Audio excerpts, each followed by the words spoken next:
اور جب ان سے کہا جاتا ہے کہ جو کتاب خدا نے اب نازل فرمائی ہے اس کو مانو، تو کہتے ہیں کہ جو کتاب ہم پر پہلے نازل ہو چکی ہے ہم تو اسی کو مانتے ہیں، یعنی یہ اس کے سوا اور کتاب کو نہیں مانتے، حالانکہ وہ سراسر سچی ہے، اور جو ان کی آسمانی کتاب ہے اس کی بھی تصدیق کرتی ہے۔ ان سے کہہ دو کہ اگر تم صاحب ایمان ہوتے تو خدا کے پیغمبروں کو پہلے ہی کیوں قتل کیا کرتے، اور موسیٰ تمہارے پاس کھلے ہوئے معجزات لے کر آئے تو تم ان کے کوہ طور پر جانے کے بعد بچڑے کو معبود بنا بیٹھے، اور تم اپنے ہی حق میں ظلم کرتے تھے۔ اور جب ہم نے تم لوگوں سے عہد واثق لیا اور کوہ طور کو تم پر اٹھا کھڑا کیا اور حکم دیا کہ جو کتاب ہم نے تم کو دی ہے اس کو زور سے پکڑو، اور جو تمہیں حکم ہوتا ہے اس کو سنو، تو وہ جو تمہارے بڑے تھے کہنے لگے کہ ہم نے سن تو لیا لیکن مانتے نہیں،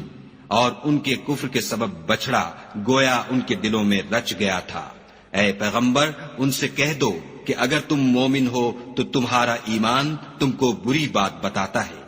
کہہ دو کہ اگر آخرت کا گھر اور لوگوں یعنی مسلمانوں کے لیے نہیں اور خدا کے نزدیک تمہارے ہی لیے مخصوص ہے تو اگر سچے ہو تو موت کی آرزو تو کرو، لیکن ان اعمال کی وجہ سے جو ان کے ہاتھ آگے بھیج چکے ہیں یہ کبھی اس کی آرزو نہیں کریں گے، اور خدا ظالموں سے خوب واقف ہے۔ بلکہ ان کو تم اور لوگوں سے زندگی کے کہیں حریص دیکھو گے، یہاں تک کہ مشرکوں سے بھی۔ ان میں سے ہر ایک یہی خواہش کرتا ہے کہ کاش وہ 1000 برس جیتا رہے، مگر اتنی لمبی عمر اس کو مل بھی جائے تو اسے عذاب سے تو نہیں چھڑا سکتی، اور جو کام یہ کرتے ہیں خدا ان کو دیکھ رہا ہے۔ کہہ دو کہ جو شخص جبرائیل کا دشمن ہو اس کو غصے میں مر جانا چاہیے، اس نے تو یہ کتاب خدا کے حکم سے تمہارے دل پر نازل کی ہے جو پہلی کتابوں کی تصدیق کرتی ہے، اور ایمان والوں کے لیے ہدایت اور بشارت ہے۔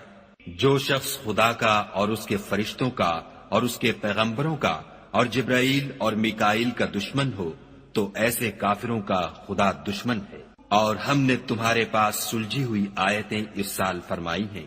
اور ان سے انکار وہی کرتے ہیں جو بد کردار ہیں۔ ان لوگوں نے جب جب خدا سے عہد واثق کیا